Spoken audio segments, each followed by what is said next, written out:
দেবরাজ মুখার্জি রয়েছেন আমাদের সঙ্গে, অতি পরিচিত মুখ। দেবরাজদা, একেবারে বছরের শেষ প্রায় এসে গেছে, তার মধ্যে নতুন একটা নাটকটা আবার আসছে ওটিটি প্ল্যাটফর্মে, কিভাবে দেখছো? দারুণ দারুণ দারুণ। আমরা এতদিন ওটিটি মানে জানতাম series, short films, movies, reality shows, কিন্তু ডকুমেন্টারিজ। কিন্তু এখন প্রভাত দা যে দৃষ্টিভঙ্গি নিয়ে এগোচ্ছেন আমাদের খুব ভালো লাগছে।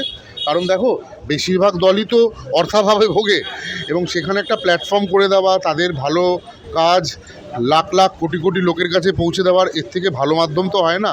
সেই জন্য আজ এই কাজকে আমার মানে হৃদয়ের অন্তর থেকে অনেক অভিনন্দন। আমিও দাদার সঙ্গে অফিসিয়ালি আছি বলতে পারো। মানে কোন দল কতদিন কি না হবে আমাদের মিটিং মিছিল চলছে। সো আমার খুব ভালো লাগছে। প্রত্যন্ত গ্রামের দলগুলো যারা দর্শকের অভাবে পিছিয়ে যায়, তারাও এগিয়ে আসবে, এবং তাদের থেকে কোনো ফিনান্সের দাবি করা হবে না, উল্টে হয়তো তারা টাকা পাবে।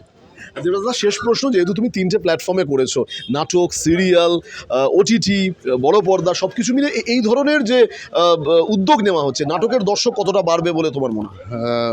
নাটকের দর্শক আছে, কিন্তু আমরা কতটা কি দিতে পারছি, কত জন মূলে দিতে পারছি, যতটা চাহিদা তত দিতে পারছি কিনা সেটা ডিপেন্ড করে। কারণ দেখো, আজকে নাটকের যে মানে যে কয়েকটা প্রেক্ষাগৃহ, সেটা তো আপনি গেলে পাবেন না।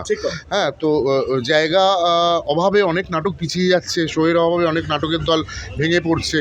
কারণ at the end of the day পুরুষ মানুষকে সংসার চালাতে হবে, আজ নয়তো কাল। আমি যেমন অভিনয় নিয়ে বাঁচি, কিন্তু এটাও তো ঠিক আমি একটু টাকা পাই, তাই জন্য বাঁচতে পারি।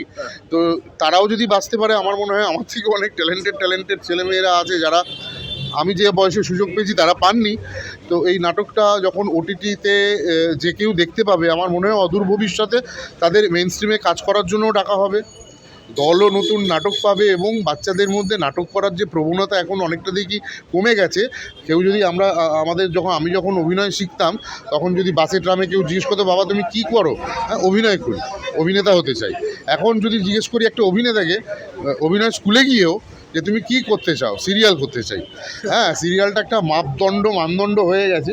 তো এইটা থেকে বেরিয়ে আসবে আমার মনে হয়, নাটক হলে অনেক অনেক অনেক ডিসিপ্লিনড হবে আমাদের ফ্র্যাটার্নিটির লোকজন। Thank you.